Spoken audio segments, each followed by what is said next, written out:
για 2,5 λεπτά η κυρία Ντέλη.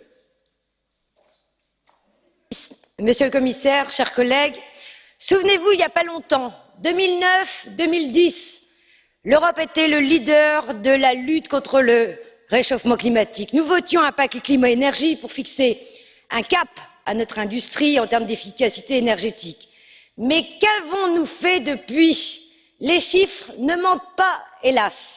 De 1990 à 2015, les émissions des transports ont augmenté de 16%. Depuis 2015, c'est le seul secteur qui augmente encore. Les transports représentent 25% des gaz à effet de serre en Europe, dont 70% pour le routier.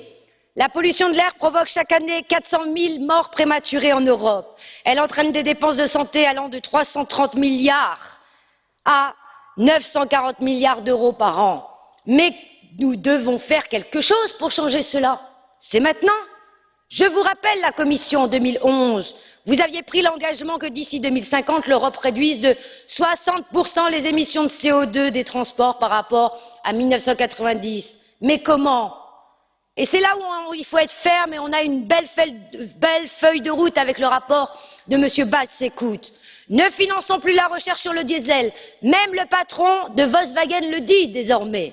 Idem pour l'aviation. Taxons enfin le kérosène. Cessons cette TVA au rabais pour les billets. Au contraire, mettons en place le principe pollueur-payeur, notamment dans le transport routier, en basant les redevances sur la distance et non plus sur le temps.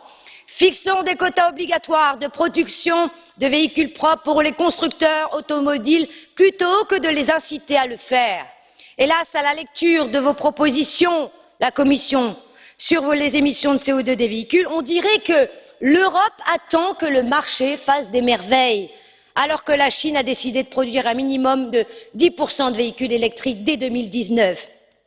Alors c'est beau de critiquer M. Donald Trump sur ses engagements climatiques.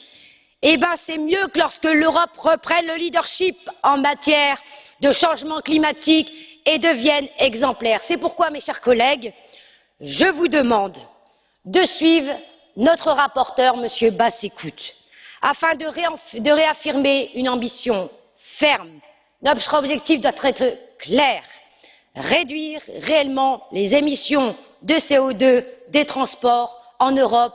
Et, Monsieur le Commissaire, je le dis avec une grande fermeté, nous ne pouvons plus danser sur un volcan, c'est maintenant ou jamais. Σας ευχαριστώ. Για την ομάδα Ελευθερίας και Άμεσης Δημοκρατίας, το λόγο έχει η κυρία Aiuto για 1 λεπτό.